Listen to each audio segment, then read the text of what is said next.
Hey everybody, it's Randy with Carchaeology, and I have finally taken the 56 Ford out of the trailer after picking it up over a month ago.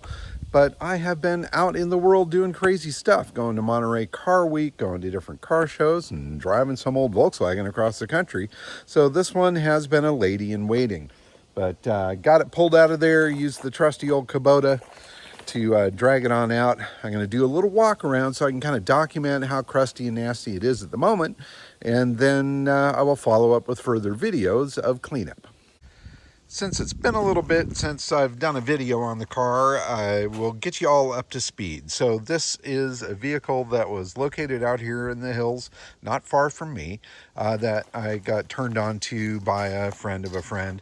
It was a vehicle that has been in the family for many, many years. This was apparently the woman I got it from. It was her father's first car, and he had it for a lot of years, and it's been sitting for a long, long time. It looks like last tag on it is 85, and we figured that's probably the last time that this thing was on the road. So it's definitely been sitting for a long time, and it has certainly succumbed in many ways to Mother Nature's work. The most interesting thing about the car to me is this is original paint, this sort of desert sand or pink, however you want to call it. But at some point it was painted a charcoal gray. And that charcoal gray, over the years of exposure in the sun out here in the desert, has almost completely worn away. And my hope is that I'll be able to kind of sand off of that, polish that off, and get it down to the original paint. I kind of started in a spot here on the quarter panel here and sort of did that. I'm certainly getting through to original finish. There's still some areas that I haven't done. And that original finish is actually going to shine pretty good. You can sort of see it here. And again, there are areas where there's been body damage and repair. When they did the paint to the charcoal, they sanded through any chips to kind of feather that stuff out. So there's a lot of little spots and stuff on it. But I'm hoping that once I get it all cleaned up and kind of polished up, that it's got a pretty cohesive, cool patina. If some of this stuff bugs me, well, maybe I can get real careful in here with a little airbrush of color, do a little blending, do something like that to make it look a little better. But that's where the artistic approach has to come in, to really try to make it look the best that it can without doing a full restoration on it. These cars are not super valuable or wildly traded out there. So I've got to be very careful with the amount of money that I invest in the thing if I hope to get anything out of it and not be totally buried in it. The one thing I love about this car is that it is overall quite straight, and it's incredibly complete. All the trim and stuff is here, all this stainless. There's a couple little dings in spots, but nothing too bad. All of it is there. The only glass that needs to be replaced is this roll-up window, which shouldn't be too hard. And even the dash and interior is all pretty complete. Now, the seats are torn up, obviously, but it's cool to see the original material. The sort of cattle brand material that was a part of this town sedan package, this Western interior, is something that really attracted me to it. Now, I have found a source for this material, so I can get it and redo this front seat, which I think I probably will, especially if I can get this car up and running. The rear seat, I think, will clean up. It'll be fun to try to do that.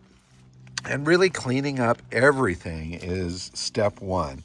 So there's a lot of shrapnel and junk on the floors, a lot of dirt, a lot of pitting and stuff on the chrome. But I really think if I take some time and kind of attack an area all at once, or one area at a time, go after the steering wheel, go after the dash, go after door jambs, floors, etc., I think it'll turn into a fairly attractive looking thing.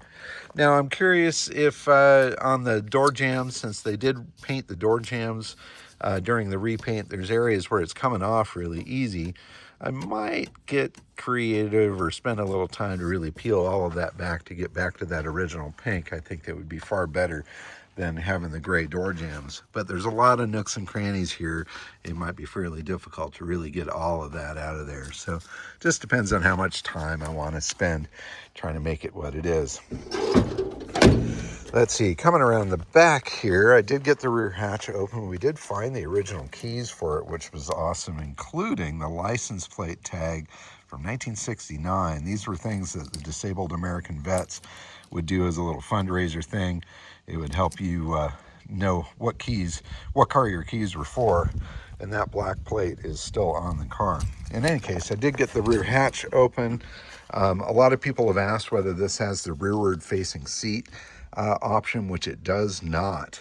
This is just a storage platform back there, or luggage area. That seat does fold forward there, but there's no flip up seat in the back, which is kind of a drag, but it's still pretty cool. Obviously that original material in there, that has dried up, curled up an awful lot. I'll probably peel that stuff out of there and just get down to whatever's underneath it.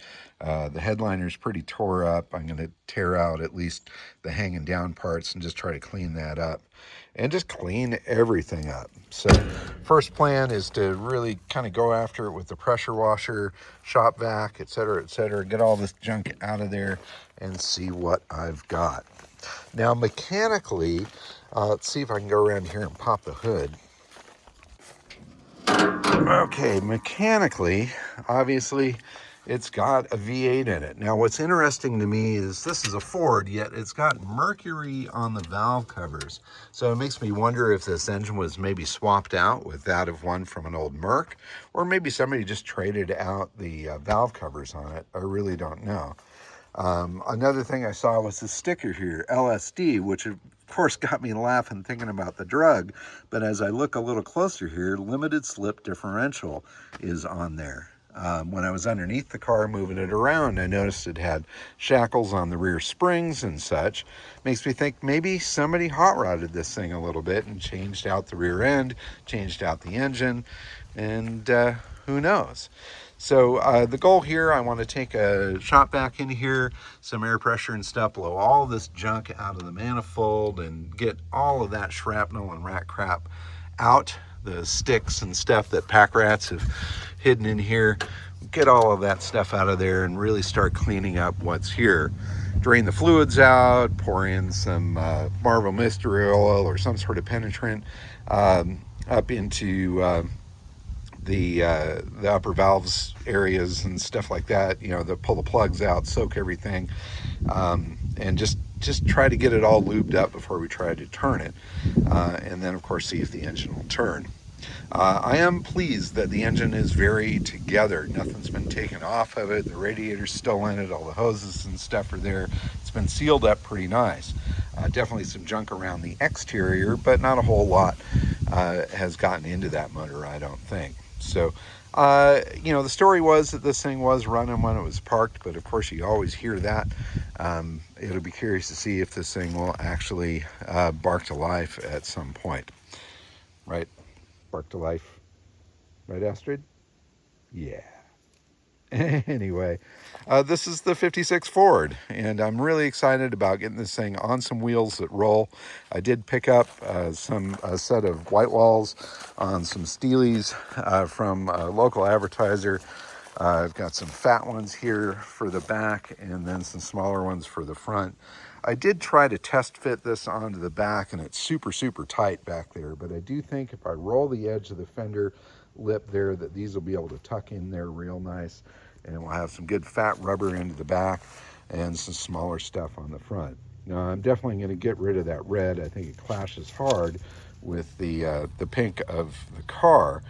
Maybe I'll just go with a gray or something like that, or get some hubcaps on there. But I think giving it a slightly hot rod look to it, I think with the white walls and some bigs and littles will be a fun idea. In any case, that's the walk around of the 56 Ford Town Sedan. Again, please subscribe and follow along to watch the cleanup of this. So here it is dirty. Next video will be the process of really going over this thing and cleaning away all the muck and nasty stuff. In any case, thanks so much for watching, everybody. Keep on digging them up and driving them. Bye-bye.